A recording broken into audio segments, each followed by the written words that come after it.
लकल हम्द या अल्लाह अस्सलातु वस्सलामु अलैका या रसूल अल्लाह अम्मा बाद। सिलसिला है नाजरीन के सवालों के जवाब देने का।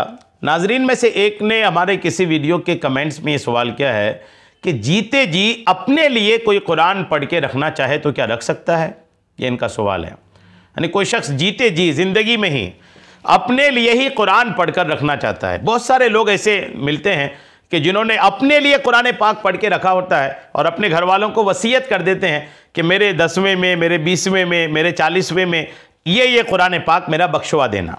ये लोग करते हैं। कई बार ऐसा सुनने को मिल रहा है, देखने को मिलता है। क्या ऐसा करना दुरुस्त है, सही तरीका है ये?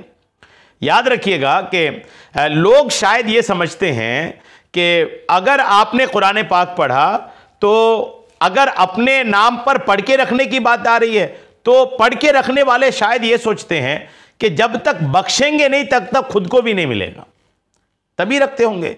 कि जैसे मैंने अगर अपने लिए कुरान पाक पढ़ के रखा तो अगर मैं ये सोच रहा हूं कि जब तक वो कुरान पाक मुझे बख्शा नहीं जाएगा तब तक मुझे नहीं मिलेगा, तभी मैं कहूँगा अपने वारिसीन से कि मेरी मैयत के बाद इसको बख्श देना, है ना।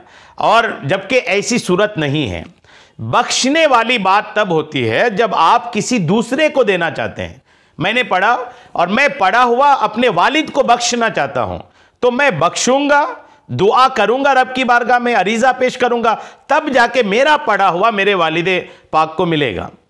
और अगर मैं अपने लिए ही पढ़ रहा हूं तो अपने लिए पढ़ने की सूरत में बख्शने की ज़रूरत है ये नहीं।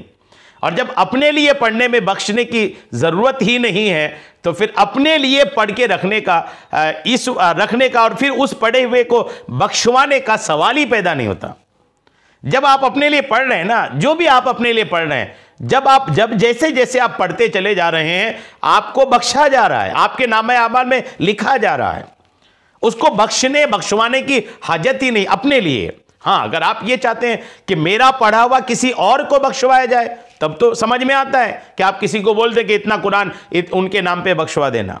लेकिन आप अपने लिए अगर बख्शवाना चाहते हैं ना तो अपने लिए पढ़ के रखने या बख्शवाने इसकी कोई ज़रूरत समझ में नहीं आती।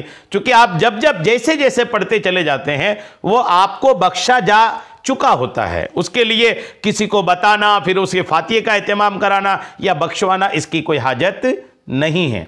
ये याद रखिएगा। आदमी अपने लिए जो अमल करता है उसको अमल करता रहता है, वो लिखा जा रहा होता है।